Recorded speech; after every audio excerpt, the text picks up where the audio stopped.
पालक घेतली चिरून, बटाटे धुवून घेतले, बेबी बटाटे आहेत हे, आणि कांदा पण कट करते. 3 पाण्यानं धुवून घेते.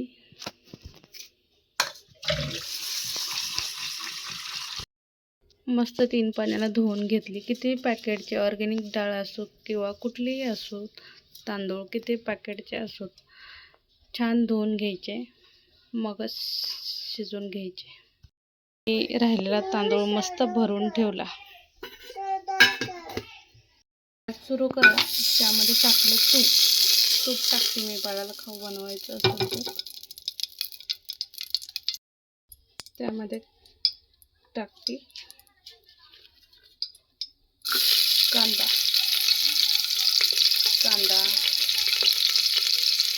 बटाटे,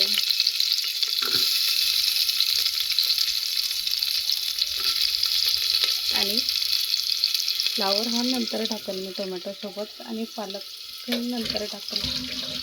पण टाकले लसूण, कांदा आणि बटाटा. त्यामध्ये आता हळद टाकायची, आणि मी टाकते हिंग आम्ही आमच्याही भाजीमध्ये टाकतो आणि बाळाच्याही टाकतो. हिंग टाकल्यामुळं बाळाचं पोट पण साफ होतं आणि छान असतं हिंग.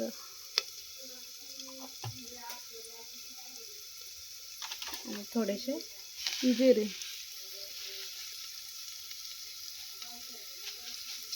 जिरे पावडर पण टाकत असते, पण मी बनवली नाही आहे जिरे पावडर, तर जिरे टाकते. त्यामध्ये थोडा वेळ पाणी घालून ठेवूयात.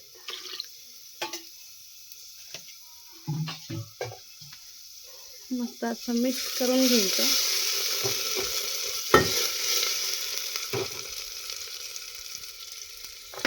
यामध्ये टाकायचं आता टोमॅटो, फ्लावर. बटाटा खूप सारा टाकायचा नाही आहे. आता कित्येक लोक सांगतात बटाटा जास्त घालायचा, पण बटाटा लिमिटमध्येच घालायचा, कारण बाळाला नेहमी बटाटा काय योग्य नाही आहे. थोडंसं मिक्स करून घ्यायचं. आणि गॅस कमी ठेवला आहे मी.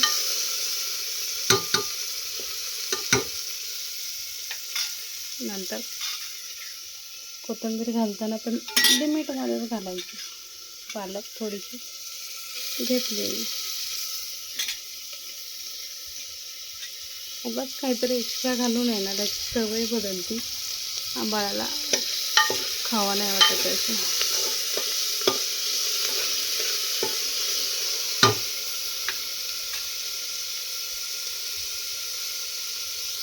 वर्षाच्या आतल्या बाळाला मीठ घालायचं नाही आहे, आणि पूर्ण बाळाला 2 वर्षे होईपर्यंत साखरेचं, मैद्याचं काहीही पदार्थ द्यायचे नाहीत.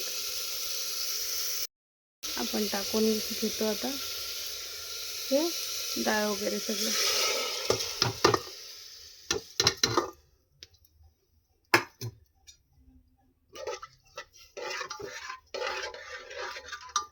पाणी थोडंसं एक्स्ट्रा करणार आहे आपण, कारण ते आहे दाल खिचडी.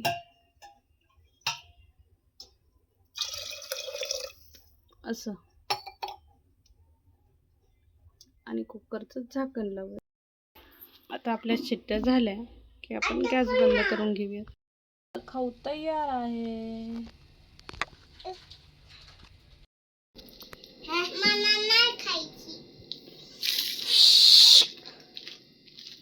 गरम आहे, गरम. हे बघ बाळ कसं खातंय. खूप छान झाली ना.